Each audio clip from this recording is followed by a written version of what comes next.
Hello MS, आज हम लोग देखेंगे ग्राफ के बारे में।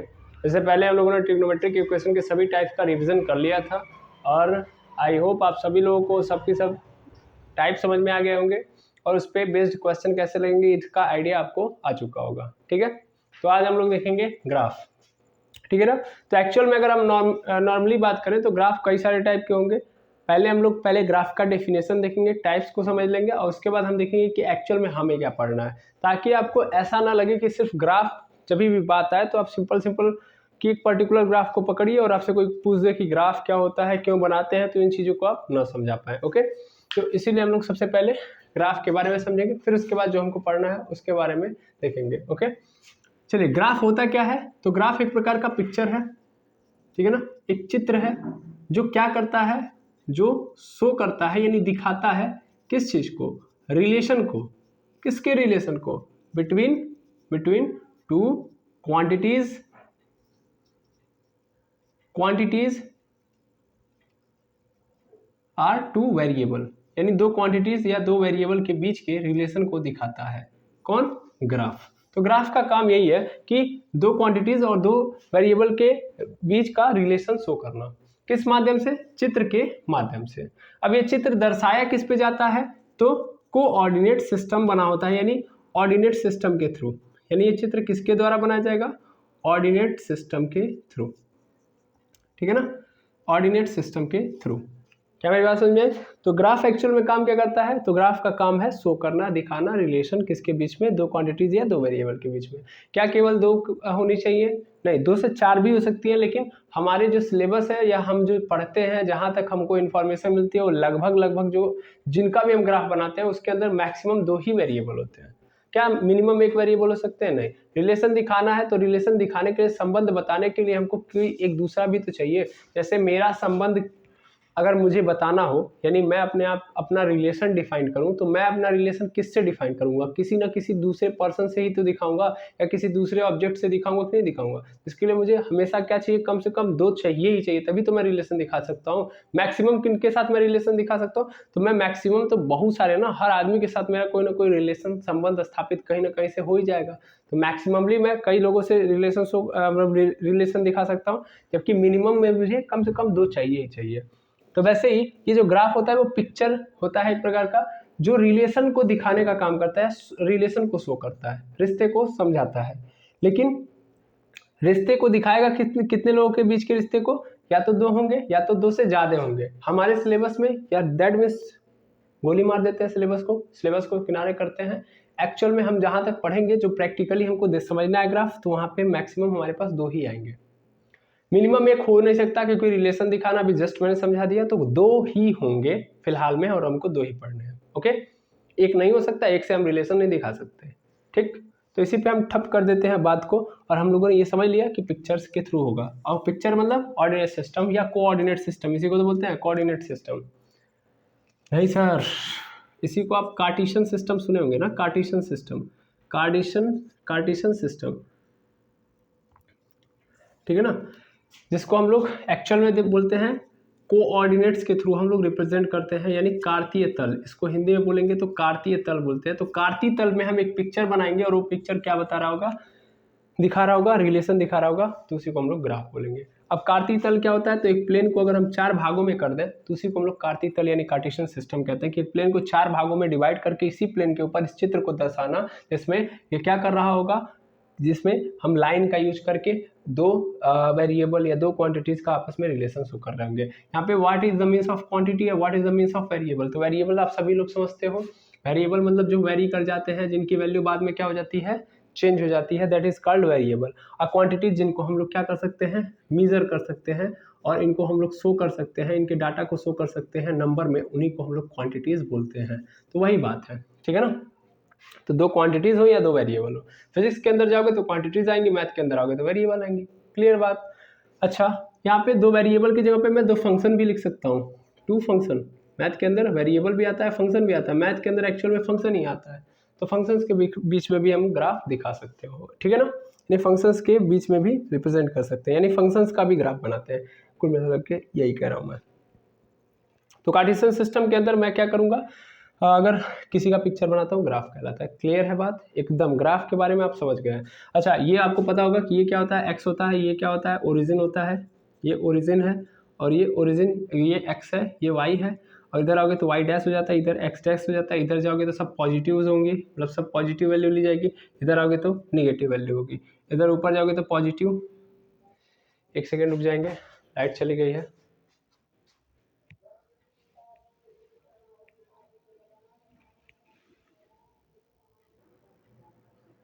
ठीक है, तो ये पॉजिटिव है, ये निगेटिव है, पॉजिटिव है, ये नीचे आओगे तो फिर यही क्या हो जाएगा, निगेटिव हो जाएगा।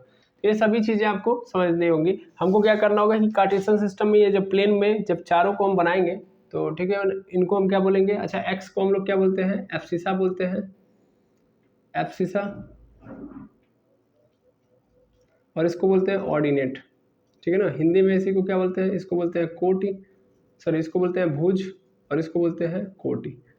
ये एक्चुअल में इनका काम क्या होता है, तो पॉइंट को लोकेट करना होता है। ठीक है, तो हम बस इनका यूज करेंगे, हमारे माइंड में ये सब ना रहे तो भी कोई दिक्कत नहीं है, हमें सिर्फ इतना याद रखना है कि हमें इस साइड पॉजिटिव वैल्यूज को यानी वैल्यू पुट करनी है पॉजिटिव, और इधर रखनी है निगेटिव वैल्यूज को, ऊपर भी पॉजिटिव और नीचे नेगेटिव को। तो बस इतना याद रखना है। ग्राफ क्या होता है आपको समझ में आ गया।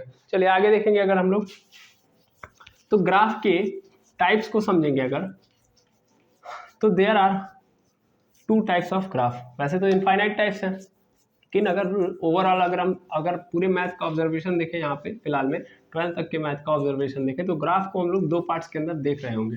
ठीक है, वो 2 पार्ट्स कौन कौन से हैं इसको समझते हैं। तो ग्राफ आपको 2 टाइप से नजर आएंगे। पहला जो होगा वो होगा जियोमेट्रिकल ग्राफ, जियोमेट्रिकल ग्राफ, और दूसरा जो होगा एल्जेब्रिक ग्राफ, एल्जेब्रिक ग्राफ।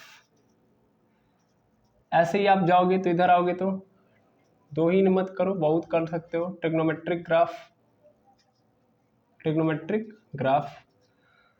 ऐसे ही जाओगे तो और भी मिलते जाएंगे। ठीक है ना, तो कैलकुलस के ग्राफ्स आते जाएंगे, तो ऐसे कहानियां बढ़ती जाएंगी। तो हम अभी फिलहाल में 3 पार्ट्स में कर लेते हैं। ज्योमेट्रिकल ग्राफ मतलब सर्कल हो गया, एलिप्स हो गया, एलिप्स हो गया, ठीक है ना, पैराबोला हो गया, पैराबोला, हाइपरबोला, हाइपरबोला। तो अगर हम लोग किसी जियोमेट्रिकल या किसी जियोमेट्रिकल क्या बोलते हैं शेप का, या ज्योमेट्री में जो शेप आते हैं उनका ग्राफ यदि हम लोग क्या कर रहे हैं, बना रहे हैं, तो वो ज्योमेट्रिकल ग्राफ कहलाएगा। यानी एक ऐसा ग्राफ जिसमें हम कार्टेशियन प्लेन पे किसको रिप्रेजेंट कर रहे हैं, इनको रिप्रेजेंट कर रहे हैं, सर्कल को, एलिप्स को, यानी इनके शेप के आधार पे। कि जैसे ग्राफ मैंने बनाया, तो अगर मैंने ग्राफ बनाया तो ग्राफ पे क्या आ गया, इस पूरे कार्टेशियन सिस्टम पे सर्कल आ गया, तो ये क्या हो गया, सर्कल का जियोमेट्रिकल ग्राफ हो गया। अगर इलिप्स बन गया तो इलिप्स का ज्योमेट्रिकल ग्राफ बन गया, पैराबोला, हाइपरबोला। तो इस तरीके से अगर चल रही है चीजें तो फिर क्या हो गई, तो वो ज्योमेट्रिकल ग्राफ। दैट मीन्स अगर हमारे ग्राफ के ऊपर क्या होगा, शेप डिफाइन होगा, मतलब शेप आएंगे। तो अगर शेप आ रहे हैं बन के ग्राफ के ऊपर तो ज्योमेट्रिकल ग्राफ से बिलोंग करेगा।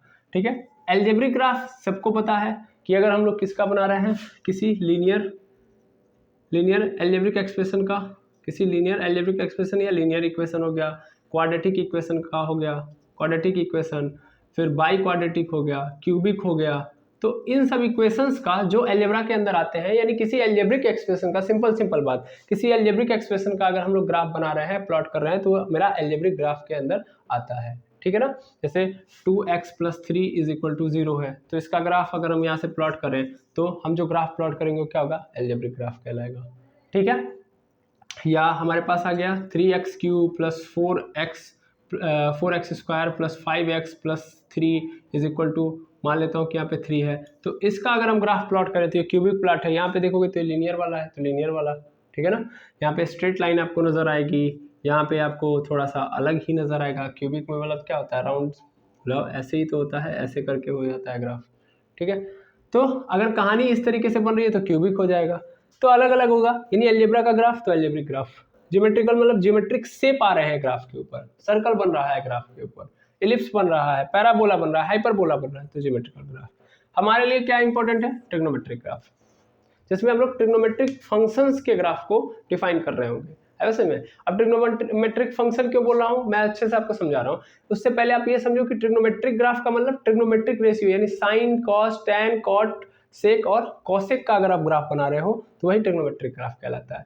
ठीक है, तो फंक्शन इसलिए बोला क्योंकि हम ऑलवेज क्या करेंगे, उसको हम लोग किसी के बराबर, किसी दूसरे फंक्शन के बराबर मानेंगे। यानी जैसे मान लो अभी जस्ट तुमने बोला कि साइन, अभी तुमने जस्ट बोला कि जो ग्राफ मैं बनाऊंगा उस ग्राफ में हमें 2 वेरिएबल चाहिए, तभी तो हम रिलेशन शो कर पाएंगे। जैसे यहाँ पे 2x+3 है तो इसका ग्राफ क्या बनाओगे, इसका ग्राफ होगा कि 2x+3 को हमको किसी दूसरे वेरिएबल के बराबर करना पड़ेगा, यानी 2x+3 = y होगा कहीं ना कहीं, तब जाके 2 वेरिएबल हो गया, एक x हो गया एक y हो गया, तो y और x के बीच में रिलेशन दिखा दूंगा। ठीक है ना, तो ऑलवेज हम क्या कर रहे होंगे, ग्राफ के ऊपर x एंड y के बीच में रिलेशन दिखा रहे होंगे, है ना। हम लोग क्या कर रहे होंगे, रिलेशन दिखा रहे होंगे, relation between x and y। ठीक है ना, ये बात समझ लेना। तो इसलिए हम ऑलवेज क्या करेंगे, इसी तरह ये भी है, तो अगर हम इसको भी कर लेंगे, सॉल्व करके लेके आएंगे, तो ये भी क्या होगा मेरा y के बराबर होगा। यानी हमारे पास जब तक क्या नहीं आएंगे, 2 वेरिएबल नहीं आएंगे, रिलेशन बन नहीं पाएगा। उसी तरीके से केवल साइन x का आप नहीं कर सकते, साइन x को बराबर करना पड़ेगा कहीं ना कहीं y के बराबर, है ना।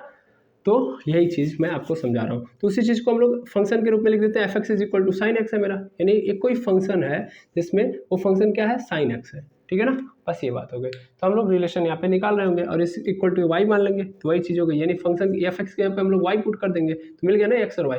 ऑलवेज ग्राफ में हमको x और y के बीच में ही तो रिलेशन दिखाना है, तो केवल x आएगा तो हमारा रिलेशन शो नहीं हो पाएगा। इसीलिए हम लोग इसको किसके बराबर करेंगे, y के बराबर करेंगे, तब जाके हमारा रिलेशन अच्छे से शो हो पाएगा। Is that clear. वैसे ही देखो, अगर cos मिल गया, केवल cos x है तो हो पाएगा नहीं, केवल x से थोड़ी ना होगा, y लाना ही पड़ेगा, तो हम मान लेंगे कि cos x = y है। ठीक है, तो हमें पढ़ना क्या है, ट्रिग्नोमेट्रिक ग्राफ। तो चलेंगे चलते हैं सबसे पहले ट्रिग्नोमेट्रिक ग्राफ के ऊपर और ट्रिग्नोमेट्रिक ग्राफ को अच्छे से डिफाइन करते हैं। ठीक है, एक सेकंड में पॉज करता हूँ ताकि मैं इसको रफ करूँ अच्छे से। चलिए देखिएगा, जैसे कि मेरे पास आ गया सबसे पहला sin x। ठीक है ना, तो मान लेता हूँ कि एक फंक्शन है sin x, that means clear mind है आपका कि y = sin x की मैं बात कर रहा हूँ, y = sin x। ठीक है, तो एक्चुअल में मैं sin x की ही बात कर रहा हूँ, यानी मेरा ट्रिग्नोमेट्रिक रेशियो यहाँ पे क्या है, sin x है, लेकिन उसको y के बराबर करूंगा तभी मैं ग्राफ प्लॉट कर सकता हूँ, क्योंकि मुझे देखना क्या है, ट्रिग्नोमेट्रिक ग्राफ, और ट्रिग्नोमेट्रिक ग्राफ आ गया, ग्राफ मतलब y और x आना ही पड़ेगा। ठीक है ना, तो ऑलवेज रिलेशन ग्राफ में y और x के बीच में दिखाया जाता है, इसलिए y को लाना पड़ेगा।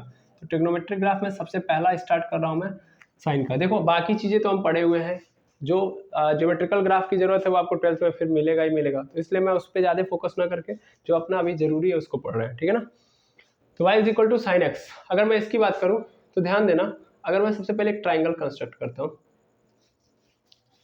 एक ट्राइंगल कंस्ट्रक्ट कर लो ऐसे, मान लो यहाँ पे एंगल कितना है, x है भाई, sin x, यानी ये क्या दिखाता है, ये एंगल ही तो दिखाता है। ट्रिग्नोमेट्रिक रेशियो क्या करने के लिए आएंगे, ट्रिग्नोमेट्रिक रेशियो एंगल को डिफाइन करने के लिए आता है भाई, बस एक्चुअल में ट्रिग्नोमेट्रिक रेशियो तो साइड का रेशियो है, लेकिन वो एंगल को डिफाइन कर रहे होते हैं। तो यहाँ पे ए बी सी कर लिया मैंने।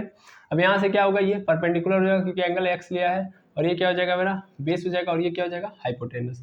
sin x = होगा क्या तब, sin x = हो जाएगा P/h, ये तो सबको पता है क्योंकि साइन एक्चुअल में आया कहाँ से, तो इनके रेशियो से आया है, परपेंडिकुलर अपन हाइपोटेनस से। और इसमें परपेंडिकुलर है कहाँ पे, ये रहा परपेंडिकुलर।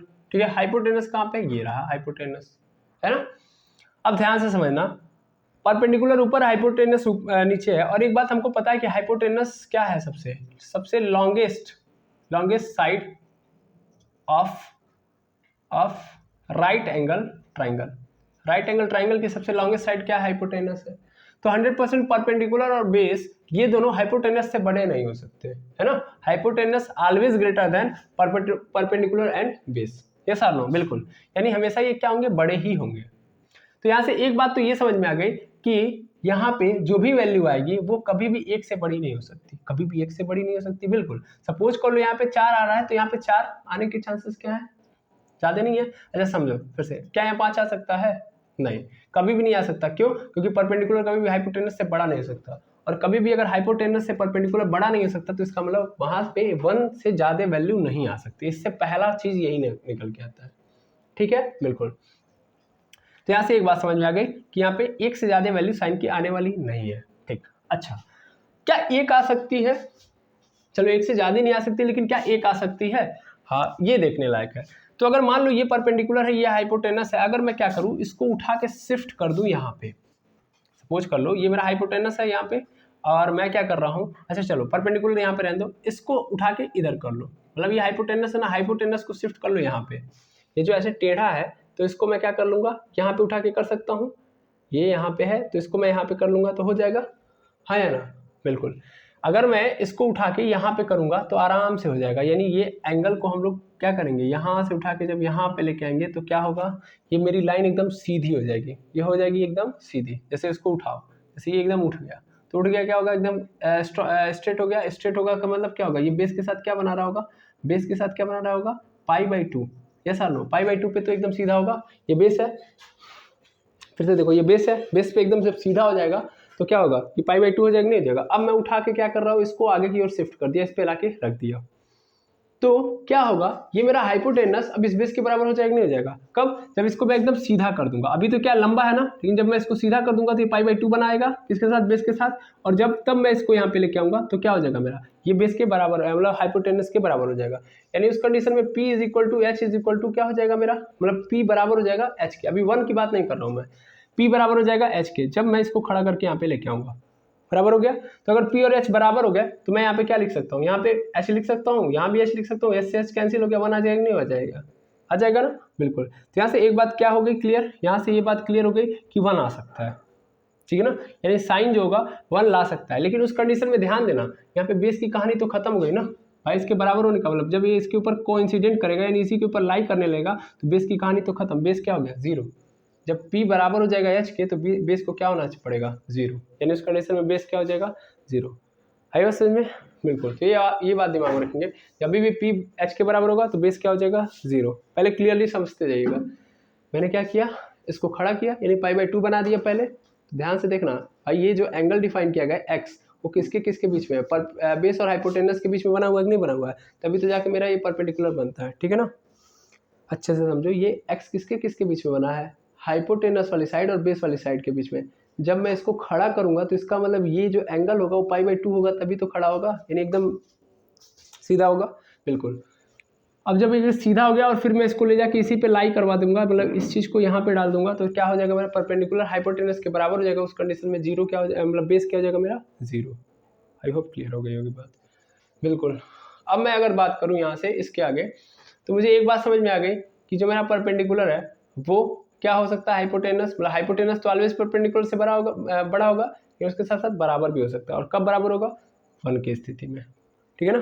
तो जब भी बराबर होगा उस कंडीशन में क्या आएगा, 1। अब 1 कब आ रहा है, आप खुद देख रहे हो, π/2 पे, ठीक है।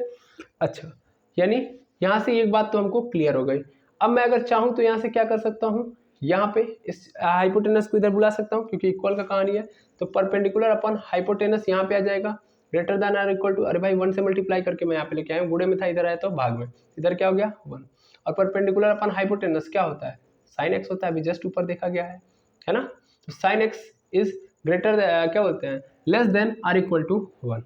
यहाँ से एक बात समझ में आ गई कि sin x जो होगी मेरी less than or equal to क्या होगी, 1 होगी, आया ना, बिल्कुल। तो यहाँ से एक बात समझ में आ गई, और हम पहले भी जानते हैं इसके पहले वाले वीडियो में कि मैक्सिमम वैल्यू साइन की कितनी होती है, 1 होती है, और 1 से हमेशा क्या रहती है, छोटी रहती है, या तो 1 होगी या तो 1 से छोटी होगी, मैक्सिमम की बात तो 1। चलिए एक बात तो समझ में आ गई। और इसी तरीके से अगर मैं बात करूं तो मिनिमम वैल्यू क्या होगी, तो मिनिमम वैल्यू ऑलवेज क्या होगी, -1 से बड़ी होगी, यानी मिनिमम वैल्यू या तो -1 होगी या तो -1 से छोटी होगी, सॉरी -1 से बड़ी होगी, ठीक है ना। मिनिमम में -1 जाएगी और इससे क्या बोलते हैं, बाकी मैक्सिमम 1 तक जाएगी, +1 तक। ये दोनों बातें क्लियर हैं। 1 कब आ रहा है, आप ध्यान से देखो, 1 कब आ रहा है, 1 कब आ रहा है, जब π/2 हो रहा है। 1 तभी आएगा जब π/2 होगा, π/2 होगा, यानी व्हेन, यहाँ पे लिख देना, when x is equal to π/2, तो परपेंडिकुलर क्या होगा, हाइपोटेनस के बराबर हो जाएगा, परपेंडिकुलर हाइपोटेनस बराबर हो गए, परपेंडिकुलर हाइपोटेनस बराबर हो गए, तो इसका मतलब b क्या हो गया, 0। उस कंडीशन में b 0 होगा, और वहाँ से मैंने एक केस निकाला, केस निकाल के यहाँ पे लिख दिया कि साइन क्या हो गया मेरा, मैक्सिमम यहाँ पे 1 जाएगा और मिनिमम -1 जाएगा, ठीक है ना। मिनिमम -1 तक जाएगा, मैक्सिमम यहाँ तक जा रहा है तो मिनिमम -1 तक ही जाएगा, ठीक है ना। अब -1 में केस कैसे डाल दिया, देखो अभी मैं कैसे घुमा रहा हूँ, अभी मैं क्लॉकवाइज घुमा रहा हूँ, सॉरी एंटी क्लॉकवाइज। जब भी मैं एंटी क्लॉकवाइज घुमाता हूँ, घड़ी की सुई कैसे सॉरी यहाँ पे मैंने इसको कैसे घुमाया, क्लॉकवाइज घुमाया, तो क्लॉकवाइज घुमाऊंगा तो क्या मेरा बनेगा, एंगल माइनस में बनेगा, ठीक है ना। तो एक्चुअल में यहाँ पे बात समझ सकते हो कि -1 हो सकता है, ठीक है ना। यहाँ पे मैक्सिमम तब कितना हो जाएगा, +1 जब इसको एंटी क्लॉकवाइज घुमाऊंगा। समझ में आ रही बात। यानी इसी चीज़ को जैसे तुमने ऐसे, ये कैसा चल रहा है, ये घड़ी के माफिक चल रहा है, घड़ी ऐसे ही चलती है, घड़ी ऐसे ही चलती है, ये क्लॉकवाइज हो गया। अगर मैं उल्टा चला दूँ यानी एंटी क्लॉकवाइज, एंटी क्लॉकवाइज का मतलब इस चीज़ को उठा के, जैसे ये यहाँ पे है ना, तो इसको मैं यहाँ से उठा के ऐसे घुमा के ऐसे खड़ा कर दूँ, तभी भी मेरा क्या बनेगा, तब वही चीज़ पॉजिटिव में होना जाएगी। बात वही है, आप जैसे समझो, ठीक है, जैसे भी आपको समझ में आए। तो π/2 पे मेरा 1 होने वाला है, क्लियर, ये बात हो गई खत्म, यहीं से समझ लिया मैंने। अब मैं अगर बात करूँ इसके ग्राफ की, अगर मैं इसकी बात करूँ ग्राफ की, तो ग्राफ कैसे बनेगा, तो उससे पहले हमको ये चीज़ समझना पड़ता है। ये दोनों बातें क्लियर हो गई अगर, तो उसके बाद हमने क्या बात किया, ट्रिग्नोमेट्रिक फंक्शन की। तो अगर ट्रिग्नोमेट्रिक फंक्शन की बात करोगे तो फंक्शन का काम क्या है, फंक्शन का काम क्या होता है, फंक्शन जो होता है उसके लिए दो चीज़ें डिफाइन करनी पड़ती है, एक होता है डोमेन और एक होता है रेंज। क्योंकि फंक्शन के पास दो चीज़ें होती है और ऑलवेज आपको दिमाग में रखना पड़ता है, डोमेन, रेंज और को डोमेन। तो हमें स्पेशली क्या हमेशा चाहिए, किसी भी फंक्शन का डोमेन और रेंज पता होना चाहिए। डोमेन क्या है, डोमेन वो वैल्यूज़ हैं जिन पर फंक्शन जो होगा डिफाइंड होगा, ठीक है ना, डिफाइंड होगा का मतलब समझना है यहाँ पे, ऐसी वैल्यूज जिनको अगर आप उस फंक्शन के अंदर डालो तो वो ले पाए। दैट मीन्स कहने का अर्थ यह है कि ऐसी वैल्यूज जो उसके अंदर डालो और वो एग्जिस्ट करवा पाए, यानी कोई भी ऐसा सोल्यूशन, मतलब यहाँ पे अगर साइन को हम दे रहे हैं तो साइन उसको लेने के बाद हमको दे पाता है। दैट मीन्स आपको पता होगा कि फंक्शन क्या एक प्रकार की मशीन है, ठीक है ना, फंक्शन एक प्रकार की मशीन है, function is a machine, simple बात हम ये जानते हैं, मशीन है। अब इस मशीन के अंदर तुम वैल्यू ऐसी दो ताकि वो क्या दे पाए, इनपुट दे पाए, मतलब तुम क्या दे रहे हो, आउटपुट, और आउटपुट देने के बाद ये क्या देता है, मशीन इनपुट देता है। तो ऐसा मतलब सॉरी यहाँ पे गलत मैंने दे दिया, यहाँ पे इनपुट दोगे तो क्या देगा, ये आउटपुट देगा। अब मान लो इनपुट तुम ऐसा दो तो इसकी इनपुट क्या क्या है उसी को हम लोग डोमेन बोलते हैं, मतलब क्या क्या ऐसा देंगे कि ये आउटपुट दे पाएगा। ऐसा ना हो कि तुम कुछ ऐसा इसके अंदर डाल दो कि आउटपुट ना दे पाए, है समझे। जैसे मिक्सर के अंदर अगर आप क्या कर रहे हो, मिक्सर के अंदर अगर आप मसालों को डाल रहे हो तो मिक्सर क्या करेगा, उन मसालों को मिक्स करके दे देगा, ठीक है ना। अगर आप क्या करोगे, यहाँ पे आम डालोगे, पानी डालोगे तो मैंगो शेक बना के दे देगा, बनाना डालोगे तो बनाना शेक निकाल के दे देगा ना। लेकिन अगर तुमने इसके अंदर लकड़ी डाल दिया, अब क्या करेगा मिक्सर, क्या करेगा, कौन सा आउटपुट देगा, मिक्सर खराब हो जाएगा, मशीन वहाँ पे काम ही नहीं करेगी, ठीक है ना। तो इसका मतलब हर मशीन की एक कैपेसिटी होती है, वर्किंग कैपेसिटी होती है कि, और इनपुट की कैपेसिटी होती है कि वो इतना ही इनपुट या ये इनपुट ले सकता है ना, और ये इनपुट के बाद इसका आउटपुट दे सकता है। तो वो वैल्यूज जिनको आप फंक्शन के अंदर डालो तो वो आउटपुट दे पाए, उन्हीं वैल्यूज को हम लोग डोमेन बोलते हैं, ठीक है। जबकि रेंज क्या होता है, तो रेंज आउटपुट होता है। तो input is equal to domain and range is equal to output, कि मतलब एक मशीन या एक फंक्शन को जब हम वैल्यू पुट करते हैं, यानी उसके अंदर जब वैल्यू डालते हैं, तो वैल्यू डालने के मतलब क्या क्या वैल्यू डाल सकते हैं जिसपे वो हमको आउटपुट दे सकता है, दैट इज डोमेन। और अगर हम डालेंगे इस इनपुट को तो क्या क्या वो आउटपुट दे सकता है, वो उसका रेंज कहलाता है। हमें हर फंक्शन का डोमेन और रेंज पता होना चाहिए ताकि हम किसी भी फंक्शन को आसानी से समझ पाए। एक्चुअल में क्या है, इसकी औकात बताता है कि फंक्शन इतने में काम करता है, इससे ज़्यादा में काम नहीं करेगा, कहने का अर्थ ये है। तो एक फंक्शन की क्या होती है, वर्किंग लिमिट होती है, उस लिमिट में काम करना ही उसका डोमेन और रेंज उसको समझाता है, ठीक है ना। डोमेन और रेंज के थ्रू आप किसी फंक्शन का क्या समझ सकते हो, वर्किंग लिमिट की, कितने में काम करता है, ठीक है ना, और ये क्या क्या हमको दे सकता है। तो क्या क्या इनपुट ले सकता है, दैट इज डोमेन, और क्या क्या आउटपुट दे सकता है, that is range. I think ये बात समझ में आ गई होगी, बिल्कुल। तो अगर मैं बात करूं साइन की, तो साइन को क्या क्या इनपुट दिया जाए, यानी साइन एक फंक्शन है, अगर भाई फंक्शन ही तो है, मैंने यहाँ पे माना हुआ है कि ये फंक्शन है, तो इसका डोमेन क्या होगा, क्योंकि डोमेन नहीं पता रहेगा तो आप समझ नहीं पाओगे डोमेन क्या होगा इसका। तो अगर साइन के डोमेन की बात करेंगे हम लोग, तो साइन का डोमेन, आप साइन के अंदर कुछ भी डालो, साइन के अंदर कुछ भी डालो, यहाँ पे कुछ भी आप डालते जाओगे, जैसे यहाँ पे 0 डाल दो, ठीक है ना। अच्छा, आपको पता है कि ऑलवेज क्या होगा, हाइपोटेनस परपेंडिकुलर से बड़ा होगा, तो उसमें कोई दिक्कत नहीं है। तो अगर आप साइन में कुछ भी डाल रहे हो तो ये ऑलवेज हमको क्या देगा, आउटपुट देगा ही देगा। साइन की एक सबसे बड़ी प्रॉपर्टी है कि साइन में कुछ भी डालो, कोई भी एंगल मतलब डालते जाओ, ये आउटपुट देने वाला है। एक बात। दूसरी बात, कितना डाल सकते हो आउटपुट, इनपुट, बार बार मैं आउटपुट बोल रहा हूँ, कितना इनपुट डाल सकते हो। तो एक बात समझो, यहाँ पे कितना एंगल क्रिएट किया जा सकता है, इनफाइनाइट, हाँ या ना। जितना चाहूँ क्लॉकवाइज घुमाऊँ तो जितना चाहूँ घूम सकता है, जितना चाहे बड़ा एंगल डाल सकता हूँ, यानी मैं π/2 डालूँ, मतलब ऐसे समझो। अभी यहाँ पे क्या है, अभी यहाँ पे छोटा सा एंगल नजर आ रहा है, थोड़ा सा और बढ़ा दूँ तो भी इनपुट मिले, इनपुट मतलब आउटपुट मिलेगा ही मिलेगा। थोड़ा और बढ़ा दूँ तो भी मिलेगा, और बढ़ा दूँ तो भी मिलेगा, और बढ़ा दूँ तो भी मिलेगा, और बढ़ा दूँ तो भी मिलेगा, मतलब जितना चाहे बढ़ा सकता हूँ कि नहीं बढ़ा सकता हूँ। ये एंटी क्लॉकवाइज घूमा तो कितना हो गया, ये पॉजिटिव इन्फिनिटी तक पहुँच गया, यानी जितना मैं चाहूँ इधर देना चाहूँ इसको दे सकता हूँ। ये हर बार हमको आउटपुट देते जाएगा। घुमाते जाओ, यहाँ तक x हो गया, फिर इधर करते जाओगे ये इधर आ जाएगा, तो फिर ये लाइन इधर एग्जिस्ट होते जाएगी, यानी हर बार हमको आउटपुट मिलेगा ही मिलेगा। दैट मीन्स साइन जो होता है मेरा पॉजिटिव इन्फिनिटी से, और इसी चीज को उल्टा घुमाते जाओ तो भी मिलेगा, यानी निगेटिव इन्फिनिटी तक वर्क करती है। तो साइन का जो डोमेन है, यानी इनपुट लेने की जो कैपेसिटी है, वो आर है। आर मतलब आल रियल नंबर, जितने भी रियल नंबर दोगे वो सब उसको एग्जिस्ट करेगा, यानी हर पे आउटपुट देगा। लेकिन आउटपुट देगा कितना, क्वेश्चन ये है। क्वेश्चन ये है कि अब आउटपुट देगा कितना, इसका मतलब रेंज कहाँ से कहाँ तक होगी इसकी। तो आपको पता है कि मैक्सिमम इसकी औकात इतनी है कि भैया परपेंडिकुलर अपन हाइपोटेनस की कहानी है, परपेंडिकुलर एक ही केस में आपका क्या हो रहा है, मतलब मैक्सिमम टू मैक्सिमम परपेंडिकुलर मेरा हाइपोटेनस के बराबर हो सकता है, उससे बड़ा नहीं हो सकता, है ना। बराबर हो गया लेकिन उससे बड़ा नहीं हो सकता, उसकी कैपेसिटी नहीं कि उससे बड़ा हो जाए कभी भी। इतना ही कर सकते हो कि तुम खड़ा करके इसके सामने ला सकते हो, यानी इसके बराबर कर सकते हो। इसके अलावा कोई ऐसा केस नहीं है कि ये ऐसा हो जाएगा कि ये बड़ा हो जाए ये छोटा हो जाएगा, ठीक, बिल्कुल। क्योंकि अगर ऐसा हो गया तो फिर राइट एंगल ट्राइंगल की कहानी ही खत्म हो जाएगी, डिस्ट्रॉय हो जाएगी, क्योंकि पहले ही बोला जा चुका है लॉन्गेस्ट साइड है कौन, यही। और देखो मैं इस रूल को ब्रेक नहीं कर रहा हूं, मैंने यहाँ पे ऑलरेडी दे दिया कि अगर परपेंडिकुलर हाइपोटेनस के बराबर हो तो बेस को क्या होना पड़ेगा, 0 होना पड़ेगा, तब जाके ये हो पाएगा। समझ पा रहे हैं। तो ये कहानी ये है, यानी हम भी जो बना रहे हैं वो भी एक लिमिटेड केस के अंदर बना रहे हैं कि मैक्सिमम ये 1 तक दे सकता है। तो अगर रेंज की बात मैं यहाँ से करूँ तो यहाँ से एक बात ये समझ में आ गई साइन की, कि जो रेंज देने वाला है वो मैक्सिमम टू मैक्सिमम 1 तक दे सकता है ना। यानी कितना भी तुम डालो, कितना भी इनपुट डालो, यहाँ पे कितना भी इनफाइनाइट बड़े से बड़ा एंगल क्रिएट करवा दो, लेकिन साइन मैक्सिमम 1 दे सकता है, उससे ज़्यादा नहीं दे सकता। परपेंडिकुलर हाइपोटेनस से बड़ा नहीं हो सकता। हाइपोटेनस से बड़ा होता तब तो 1 से ज़्यादा हो जाता, लेकिन परपेंडिकुलर कभी भी हाइपोटेनस से बड़ा नहीं होगा। अगर ऐसा हो जाता है तो राइट एंगल ट्राइंगल का एग्जिस्टेंस खतरे में आ जाएगा, ठीक है ना। तो मैक्सिमम 1 तक जा सकता है, और मिनिमम कहाँ से कहाँ तक, तो -1 तक, वो तो आपको अभी जस्ट देखे है ना। तो मैक्सिमम टू मैक्सिमम ये 1 तक जाता है, और मिनिमम टू मिनिमम -1 तक। तो डोमेन क्या दे सकते हो, कुछ भी दे दो, देगा आंसर। कितना देगा, तो 1 से -1 के बीच में, या 1 दे देगा या -1 दे देगा या उसके बीच में ही। तो इसका डोमेन और रेंज आपको क्लियर होना चाहिए साइन एक्स का। आई होप क्लियर हो गया होगा। अब चलते हैं ग्राफ को समझते हैं, ठीक है ना, यानी इसके ग्राफ को बनाते हैं। चलिए देखिएगा अब इसका ग्राफ कैसा होगा,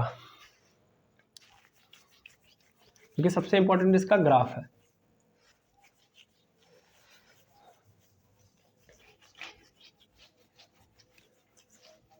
तो ग्राफ कैसे प्लॉट करेंगे, वही काम, कार्टेशियन प्लेन बनाइए। चलिए देखिए बना दिया, ये ओरिजिन है। अब ओरिजिन से हमको क्या करना है, हमको पता है कि ये जो लाई करेगा वो कैसे करेगा। चलो देखो ये 0 है, यहाँ पे इधर सब के सब पॉजिटिव डालने हैं। अब एंगल इधर देखो, ध्यान से समझो, एक्स पे हम क्या डालेंगे, एक्स पे डालेंगे हम लोग एंगल को। एक्स पे क्या डालेंगे, एंगल को। सर एक्स पे एंगल को क्यों डाल रहे हैं, लोला नहीं ना है, x y is equal to sine x है। यहाँ पे एक्स क्या है, एंगल की जगह पे ही तो है, तो एक्स मतलब एंगल, और वाई मतलब रेंज, यही तो निकल के आएगा। यानी एंगल डालते जाओ तो जो मिलेगा वो मेरा रेंज यानी आउटपुट होगा, है ना। तो वाई पे हम आउटपुट को पुट करेंगे, और आउटपुट मतलब भैया रेंज क्या हो सकती है, सिंपल अभी जस्ट डिफाइन करके आए। मैक्सिमम टू मैक्सिमम में कहाँ तक जाएगी, मैक्सिमम टू मैक्सिमम 1 तक। चलो 1 यहाँ पे रख दिया, और मिनिमम टू मिनिमम -1 तक, इससे ज़्यादा नहीं जा सकती। और एक्स पे एंगल डालना तो एंगल कहाँ तक डाल सकते हैं, इनफाइनाइट तक। सर इनफाइनाइट इधर डालो, इनफाइनाइट इधर डालो, लेकिन रेंज हमारी कितनी होने वाली है, 100% 1 ऊपर पॉजिटिव और नेगेटिव में -1 तक। आपको पता है बिल्कुल। अब जीरो पे क्या होता है, साइन जीरो पे क्या होता है, बिल्कुल सबको पता है, साइन जीरो। साइन जीरो का मतलब क्या हो गया, साइन जीरो मतलब समझना, साइन जीरो मतलब समझना क्या हुआ। साइन जीरो, यहाँ पे एक्स है, यहाँ पे एक्स है, तो ये जो एंगल आप बेस के साथ बनाए हो, ये हाइपोटेनस है, ये बेस है, ये परपेंडिकुलर है, तो ये क्या कर दिया, नीचे हो गया, ये क्या हो गया, नीचे हो गया। अच्छे से समझना, ये एकदम यहाँ पे आ गया, यानी हाइपोटेनस वाली साइड बेस पे लाई कर गई। जब बेस पे लाई कर गई तो यानी परपेंडिकुलर मेरा क्या हो गया, खत्म हो गया कि नहीं हो गया, ये खत्म हो गया, यानी perpendicular is equal to zero, perpendicular is equal to zero. यानी अगर मैं बात करूं तो साइन जीरो का मतलब क्या होगा, साइन जीरो का मतलब पी अपन एच होता है, और पी का मतलब जीरो बटा एच, जीरो बटा एच का मतलब जीरो ही तो होता है। तो साइन जीरो पे क्या हो जाएगा, ये जीरो होगा। ये समझ में आया होगा क्या मैंने किया, बिल्कुल ठीक है ना। एक्स जीरो का मतलब, जीरो एंगल का मतलब ये हाइपोटेनस बेस पे चला जाएगा, तो इससे परपेंडिकुलर में क्या होगा, खत्म ना, खत्म। तो साइन जीरो मतलब जीरो। अब अगली बार मैक्सिमम में कहाँ तक जाएगा, पाई बाई टू पे। चलो पाई बाई टू डाला, तो पाई बाई टू का मतलब ये कहाँ पे लाई करेगा, ये यहाँ पे चला आएगा, है ना, कहाँ पे चला जाएगा, यहाँ पे। अब हमको क्या करना है ना, अच्छा अगर ग्राफ बनाना है तो पाई बाई टू का गैप करना पड़ेगा क्रिएट। तो यहाँ पे जीरो, फिर पाई बाई टू, फिर अगली बार क्या आएगा, पाई और ऐड कर दो, तो अगली बार आ जाएगा पाई, अगली बार पाई, फिर अगली बार आ जाएगा थ्री पाई बाई टू, फिर अगली बार टू पाई, ठीक है ना। इसी तरीके से पाई बाई टू का गैप क्रिएट करो। इधर आओ, इधर माइनस पाई बाई टू कर लो, फिर इधर कर लो अपना पाई, माइनस पाई में मतलब माइनस में वही चीज़, फिर यहाँ पे कर लो three pi by two minus में, फिर यहाँ पे कर लो टू पाई, वो भी माइनस में। चलो अब करो, तो अगर ये पाई बाई टू पे जा रहा है तो अभी जस्ट देखा हम लोगों ने कि क्या होगा, वन होगा। फिर पाई पे आ गया, पाई का मतलब वह यहाँ से देखोगे कोई भी चीज़ इधर से उधर नहीं होनी चाहिए, एक्स है। अब ये पाई बना रहा है किसके साथ, इसके साथ, बेस के साथ, तो बस ये बेस है, ये हाइपोटेनस है, ठीक है ना, यहाँ पे परपेंडिकुलर है। अभी आप जस्ट समझो साइन में क्या होगा कि अगर ये पाई हो जा रहा है तो दैट मीन्स ये वाला एंगल कहाँ चला जाएगा, यहाँ पे आ जाएगा, यहाँ पे आ जाएगा, आ जाएगा कि नहीं आ जाएगा, है ना। तो सिंपल समझो, फिर से ये क्या कर जाएगा, फिर से ये जीरो बन जाएगा, फिर से ये वाला पोर्शन क्या हो जाएगा, जीरो हो जाएगा, ठीक है ना, क्योंकि उसके साथ कहानी उसकी क्या हो जाएगी, खत्म। तो पहले जीरो से वन पे गया, गया, ऐसे समझना, ये ऐसे बनेगा, फिर यहाँ से ऐसे डाउन, ठीक है। और वैसे भी समझ सकते हो, सुनो पहले, जीरो से लेके पाई तक, पाई बाई टू तक बढ़ेगा ये, क्योंकि मैक्सिमम ये पाई बाई टू पे होगा।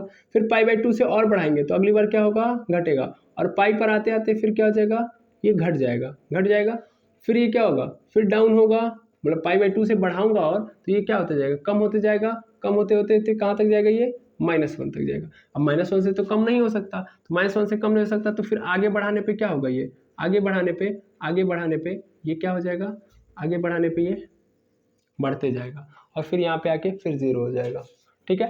इसी तरीके से ये थोड़ा सा अलग हो गया है, ये ऐसे होगा, ठीक है, यहाँ पे, ठीक है।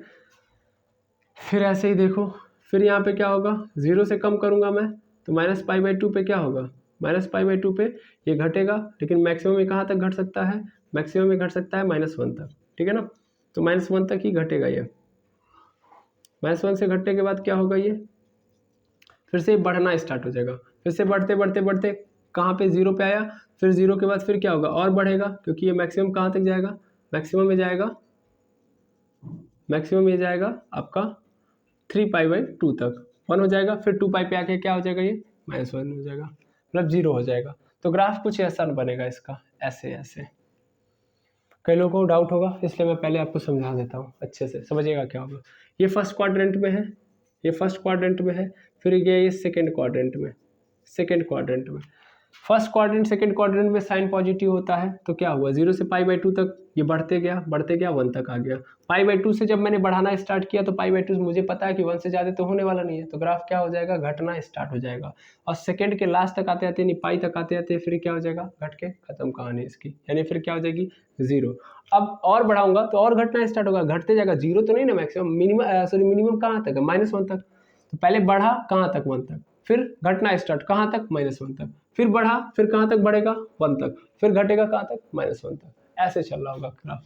तो अगर मैं यहाँ से देखूँ यहाँ तक टू पाई के बीच में, तो ये पूरा का पूरा एक इंटरवल समाप्त है। अब आगे फिर से ऐसे ही बढ़ के चलता जाएगा, है बस समझ में। तो ये एक इंटरवल क्या है मेरा, खत्म हो गया। ये एक इंटरवल के अंदर ये ग्राफ का इसी तरीके से पोजीशन है, और आगे भी ऐसे ही चलते जाएगा।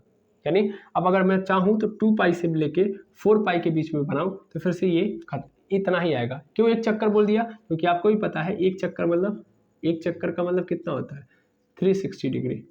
तो 360 डिग्री मतलब एक चक्कर कंप्लीट। तो एक चक्कर में जो ग्राफ बना उसी को आप रिपीट करेगा बार बार, यानी वही चीज़ बार बार सेम आती जाती जाएगी। आई बात समझ में? यानी 2 पाई से 4 पाई के बीच में सेम यही चीज़, 4 पाई से 8 पाई के 6 पाई के बीच में फिर सेम यही चीज़। तो हर 2 पाई में जो ग्राफ होगा वो रिपीट करेगा, हर बार 2 पाई पर ग्राफ क्या होगा, रिपीट करेगा। ठीक है, तो ये कुछ ग्राफ इस तरीके से बन गया। 0 से बढ़ाते जाओ 1 तक बढ़ेगा, उसके बाद बढ़ेगा नहीं, अब घटना स्टार्ट हो गया। फिर कहाँ तक घटेगा, मिनिमम वैल्यू -1 तक, फिर घटना खत्म, अब फिर बढ़ना स्टार्ट, फिर कहाँ तक 1 तक, फिर घटना स्टार्ट -1 तक, ऐसे चलते जाएगा। तो इसका ग्राफ आपको ये याद होना चाहिए कि कैसे बना हुआ है। ठीक है, अब मैं अगर इसके आगे देखूं, इसके आगे मतलब cos x का, तो cos x का ग्राफ यहीं से आप फटाफट देख लेते हैं हम लोग, क्योंकि cos x भी आपको जानना जरूरी है। तो सब कुछ आप इसका नोट डाउन कर लीजिएगा। अब cos x का ग्राफ देख लेते हैं जल्दी से जल्दी, नहीं तो बहुत लेट हो जाएगा। इसके बाद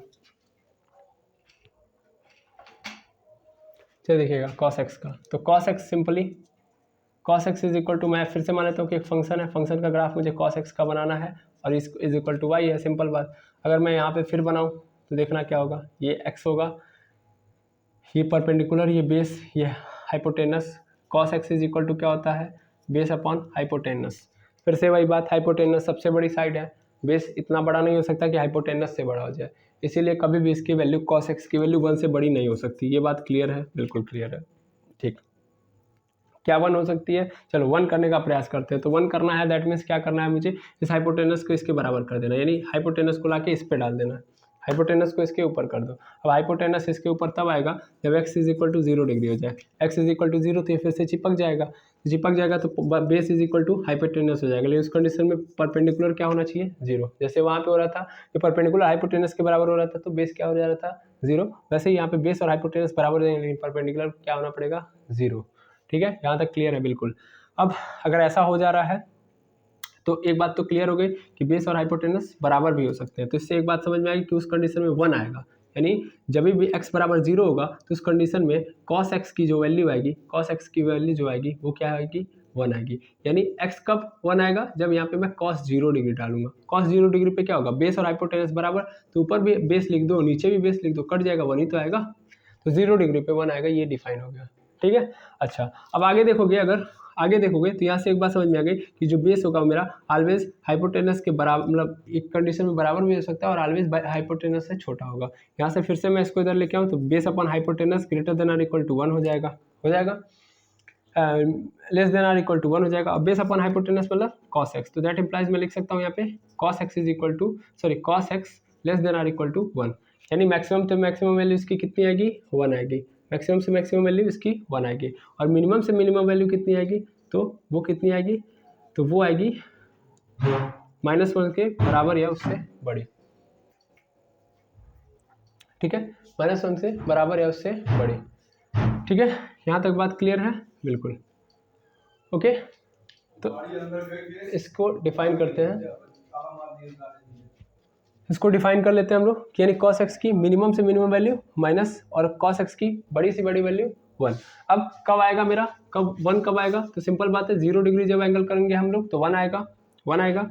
और मैक्सिमम वैल्यू कब आएगी, मतलब मैक्सिमम कितने से कितनी आ सकती है, सिंपल मैक्सिमम वैल्यू 0 डिग्री पे 1 आएगा। और कब -1 आएगा, तो जब मैं पाई डालूंगा तो मुझे फिर से क्या मिल जाएगा, -1। कैसे, देखो इसी चीज़ को फिर से समझो, यहाँ पे 0 करने पे मेरा आ जा रहा है, इसके बराबर हो जा रहा है, और इसी चीज़ को उठा के ऐसे फेंक दो, यानी यहाँ पे कर दो, तो जब इनके बीच में क्या हो जाए 180 डिग्री बन जाए तो क्या हो जाएगा, ये हो जाएगा कि नहीं हो जाएगा। अब तुम समझो कैसे मैंने ये चीज़ की है, इसको पकड़ना कि 1 पॉजिटिव हो गया जब मैंने इसको 0 किया, और कब माइनस पाई पे करूँगा तो माइनस कैसे हो जाएगा। देखो जब मैं इधर से इधर की ओर घूम रहा हूँ तो ये ऐसे चल रहा हूँ, एंटी क्लॉकवाइज है, ये क्या है मेरा, ये एंटी क्लॉकवाइज है। जब मैं ऐसे चलूंगा ऐसे ऐसे तो ये एंटी क्लॉकवाइज है, क्लॉक की तरह नहीं चल रहा हूँ मैं। तो एंटी क्लॉकवाइज जब चला हूँ मैं तो हाइपोटेनस इधर गया, हाइपोटेनस इधर मतलब 0 डिग्री बनाया तो +1। अब वही चीज़ को मैंने क्लॉकवाइज घुमा दिया, तो क्लॉकवाइज घुमाने में एंगल क्या हो जाता है, माइनस में हो जाता है, यानी वही चीज़ माइनस में चली जाएगी। सिंपल बात, आई बात समझ में, वही बात है। आई होप यहाँ तक समझ में आ गया होगा ये बात। और दूसरी बात ये भी है कि जब पाई मतलब पाई/2 से जब ज़्यादा जाऊँगा तो सेकंड क्वाड्रेंट में चला जाऊँगा, और सेकंड क्वाड्रेंट में जाने का अर्थ क्या है मेरा कि मैं अपने मतलब कॉस अपनी लिमिट क्रॉस कर चुका है। कॉस तभी पॉजिटिव होगा जब पहले में हो या चौथे में हो। अब इसका ग्राफ बनाने से पहले हम डोमेन और रेंज देख लेते हैं इसका। तो डोमेन रेंज क्या होगा, अगर cos x की बात करूं तो cos x का डोमेन क्या होगा भाई, कितना इसके अंदर एंगल डालूं, जहां भी मैं डालूंगा डिफाइंड है। क्या जीरो होने के चांसेस हैं, जीरो होने के चांसेस हैं, बिल्कुल जीरो भी हो सकता है, बिल्कुल हो सकता है, इसमें कोई दिक्कत नहीं है। लेकिन प्रॉब्लम मेरी बात समझो, क्या कभी भी अनडिफाइंड वाला केस बनेगा, नीचे ऑलवेज क्या होगा, बेस से बड़ा होगा भाई। अनडिफाइंड वाला इनफाइनाइट वाला केस यहाँ पे नहीं आने वाला, जैसे 10 में आगे देखोगे तो आएगा। यहाँ पे मैं बार बार क्यों कह रहा हूँ कि डोमेन क्या होगा, आपका आल नंबर हो सकता है। इसका रीजन क्या है कि आप जो भी एंगल यहाँ पे डालोगे, जो भी एंगल डालोगे, ऑलवेज हाइपोटेनस जिंदा ही रहेगा, उसमें कोई दिक्कत नहीं है। तो हाइपोटेनस ऑलवेज बेस से बड़ा है, तो इससे ये चीज समझ में आ गई कि ऊपर वाला 1 से बड़ा हो नहीं सकता, ठीक है ना। और मिनिमम से मिनिमम ये -1 हो सकता है, तब इनफाइनाइट पे जाने की केस हो ही नहीं सकते। अब ऐसा होता कि नीचे वाला जहां तक चाहे जा सकता है और ऊपर वाला भी जहां तक जा सकता है। जैसे ऐसे समझो, यहाँ पे ऊपर वाले की इच्छा इतनी है, मतलब इतनी कैपेसिटी है कि ये 1000 हो सकता है और यहाँ पे 1 हो सकता है, तब चीजें अनडिफाइंड के केस में जाती है। यदि जब ऊपर वाले के पास पावर ज्यादा हो जाए और नीचे वाले के पास पावर कम हो जाए। यहाँ पे पावर किसके पास है, नीचे वाले के पास, और नीचे वाले के पास पावर कम ज्यादा होने का मतलब क्या है कि ऊपर वाले को हमेशा डाउन करके रखेगा। यही कारण है कि हमेशा एक फिक्स रेंज होगी, ठीक है। आई बात समझ में, ओके। चलिए अब आगे देखेंगे हम लोग यहाँ पे। तो cos x का डोमेन जो होगा वो ऑल रियल नंबर होगा। लेकिन अगर मैं इसके रेंज की बात करूं, यानी रेंज की बात करूं, तो रेंज क्या होगा, ये मिनिमम से मिनिमम फिर से वही कहानी है। मिनिमम से मिनिमम कहाँ तक जा सकता है, -1 तक, और मैक्सिमम से मैक्सिमम कहाँ तक जा सकता है, 1 तक जा सकता है। तो इसकी भी सेम टू सेम रेंज है। तो क्या ग्राफ भी सेम होगा, नहीं, ग्राफ सेम नहीं होगा इसका। अब ग्राफ देख लो इसका फटाफट, चलो देख लो।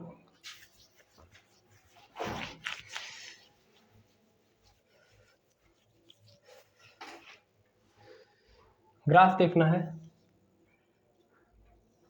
फिर से वही काम करूंगा मैं। यहाँ पे 0 रखूंगा, यहाँ पे π/2 रखूंगा, यहाँ पे फिर पाई रखूंगा, यहाँ पे फिर 3π/2 रखूंगा, π/2 का गैप डालूंगा मैं, फिर यहाँ पे मैं डाल दूंगा 2π, फिर से यहाँ पे -π/2, फिर यहाँ पे -π, फिर यहाँ पे -3π/2, फिर यहाँ पे 2π माइनस में। चलो देखो, जब ये 0 है तो 0 पे अभी जस्ट देखा गया कि मैक्सिमम वैल्यू देता है कॉस, कितना देता है भाई, cos 0 का मतलब 0 एंगल कर दोगे तो बेस और हाइपोटेनस क्या हो जाएंगे, बराबर हो जाएंगे, और उस कंडीशन में इसकी मैक्सिमम वैल्यू कितनी आ जाएगी, 1 आ जाएगी। तो यानी ये मैक्सिमम वैल्यू 1 दे देगा, ठीक है ना। तो जब 0 है तो मैक्सिमम वैल्यू इसकी क्या होगी, 1। लेकिन जब भी मैं 0 से बड़ा करते जाऊंगा, यानी इसको उठाते जाऊंगा, तो उठाते जाने से क्या होगा, मेरा हाइपोटेनस बड़ा होता जाएगा।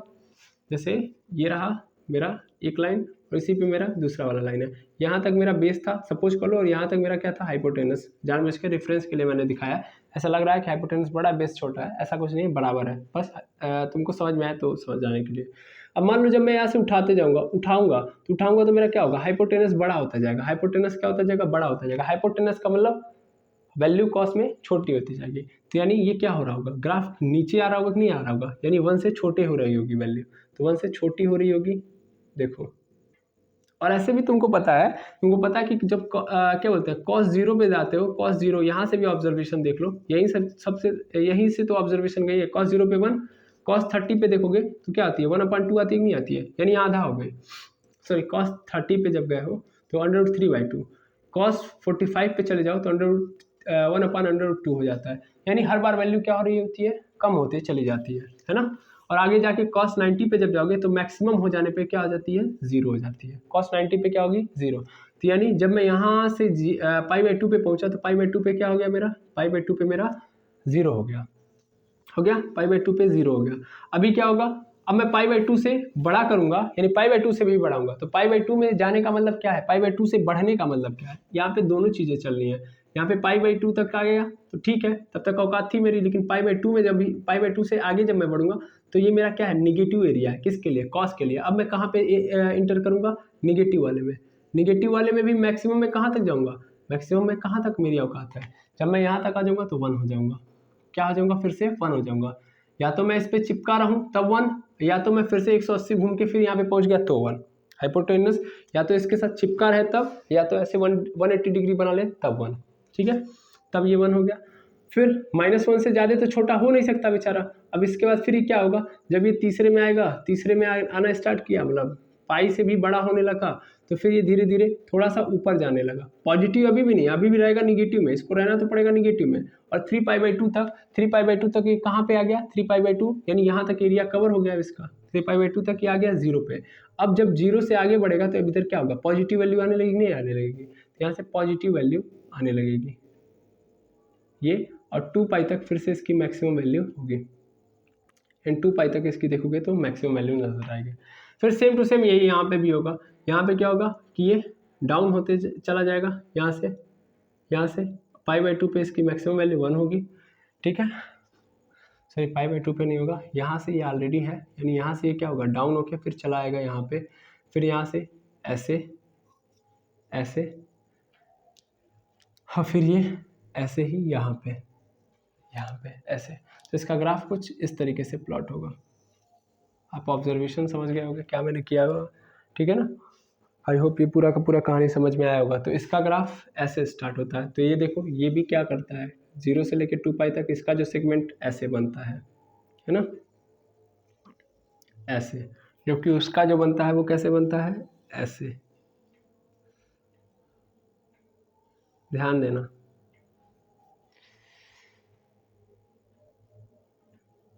अभी जस्ट आप लोगों ने देखा है, 1 मिनट रुक जाइएगा, ये सही तरीके से नहीं बन रहा है, ये ऐसे गया, ये ऐसे।